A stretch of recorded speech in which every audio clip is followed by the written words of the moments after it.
is CBS News Miami. Good afternoon, and thank you for joining us. I'm Naja Sherman, and welcome to CBS News Miami's 4 p.m. Quickcast. Today's top story, the Minnesota school shooting. Windows boarded up on the side of Annunciation Catholic Church. It's one day after a gunman opened fire during a mass full of Catholic school students. 2 students were killed and 17 others were hurt. A memorial is growing there with flowers, messages, and crosses placed in front of that church. The community is coming together to mourn, pray, and remember the victims. The FBI says it's investigating the shooting as an act of domestic terrorism and a hate crime targeting Catholics. Ivan Rodriguez is in Minneapolis, where survivors, families, and officials are grappling with grief and anger. We want to warn you, viewers may find some of the following images very upsetting. Our love is greater than that evil. By candlelight, in a gymnasium with a makeshift altar, and on their knees praying before a sidewalk memorial. The people of Minneapolis look for comfort in the aftermath of Wednesday's tragic mass shooting at Annunciation Catholic Church. Incredible images continue to surface, like this one from a parent showing children and staff rushing from the sanctuary minutes after the gunfire ended. That parent, a father of 2 young survivors, praised school officials. The principal stayed so calm at DeBoer, and he was ushering kids out. Principal Matthew DeBoer welcomes community prayers, but is urging for more. But don't stop with your words.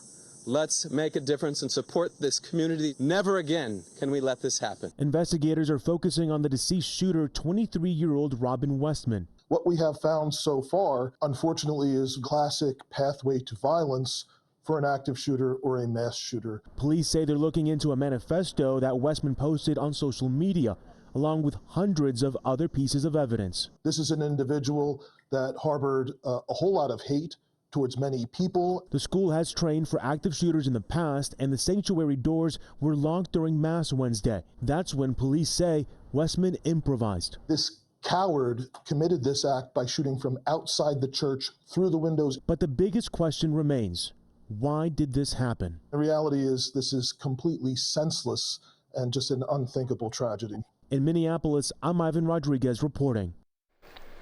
5 years ago, Westman sought a legal change of name from Robert Westman to Robin Westman.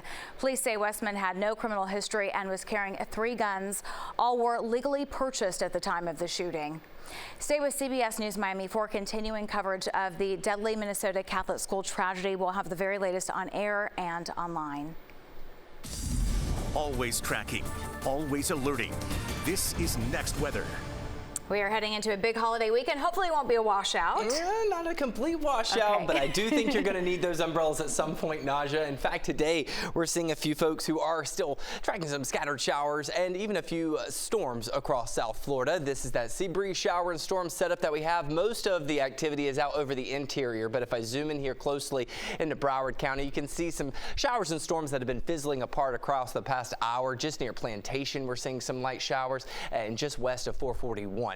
We're seeing them slowly start to fizzle out. Now, we're not going to be done with showers completely as we head throughout the rest of the evening. In fact, I do think that we will still have anywhere from about a 30 to 40% chance for showers and storms. So just go ahead and keep the umbrella near if you have any dining plans for tonight. Rain tracker shows that we will see most of the storms stay further inland. They'll start to fizzle apart as we get closer to sunset.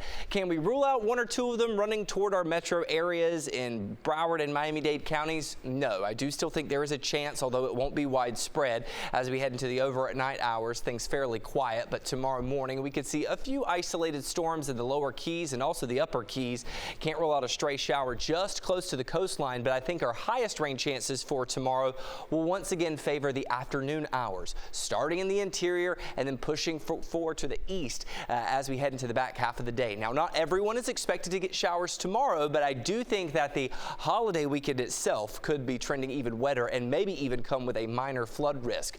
Hourly forecast for the rest of today shows that 30 to 40% chance for showers and storms. Temperatures dropping into the lower 80s. As we look ahead to tomorrow, I mentioned how some of those showers and storms could come with a flood risk. Well, you do notice a level 1 out of 4 flood risk for all of Broward County and most of Miami-Dade. This does not mean that all of these areas will see flooding, nor does it mean that all of these areas will see rain. It just means that the ingredients will be present for some flooding to occur if heavy downpours do occur in these areas. Now, you'll notice that as we head throughout Labor Day weekend, our rain chances are going to be elevated. Right now, the wettest day looking like that could be on Saturday with an 80% chance for showers and storms, but not too far behind it on Saturday or Sunday and Monday with a 70% chance with highs in the upper 80s to lower 90s. Tomorrow, I think we'll get close to heat advisory criteria, still feeling like it's in the triple digits, but we'll have that 50 to 60% chance for showers and storms. That should hopefully keep us below it for the afternoon. Triple digit heat is what you can expect to plan for in regard to what it's going to feel like. As we take a look at the tropics, I want to get you the latest here. We are monitoring what will be a tropical wave moving off the west coast of Africa later this weekend. Only a 20% chance of tropical development at this point. Right now, we are not concerned with impacts from it. 7-day forecast shows that our afternoon highs change between upper 80s to lower 90s, but the main takeaway, keep the umbrella near. Shane, thank you. We are approaching the peak of hurricane season, and the Next Weather team is making sure you are prepared. Scan the QR code and find all the tools you need to help you get ready. You can also find our 1-hour special. It has important information for you and your family this hurricane season. Just go to cbsmiami.com. We have some breaking news right now. A construction worker rushed to the hospital after an accident on the job at the Bal Harbour Shops has now died. Miami-Dade Fire Rescue had to rescue the worker from a confined space where he was working near the shopping center's garage. The Miami-Dade Sheriff's Office is calling this an industrial accident and is now leading the investigation. The worker's identity has not been released. More evidence and testimony was presented today. It is the 4th day in the stand your ground hearing of a Miami-Dade police officer. Jose Mateo is fighting to get a manslaughter charge against him dropped. It's in connection with a deadly shootout on Miramar Parkway back in 2019. CBS News Miami's Joan Murray reports from the Broward County Courthouse in Fort Lauderdale. Only one person on the stand all morning, an undercover police officer. His face was mostly covered to protect his identity. So this case is now in its 4th day, and we are hearing more testimony on whether suspended Miami-Dade police officer Jose Mateo can you stand your ground as a defense for what happened 6 years ago when police in rush hour traffic surrounded a UPS truck with 2 robbers inside who had kidnapped and carjacked a UPS driver.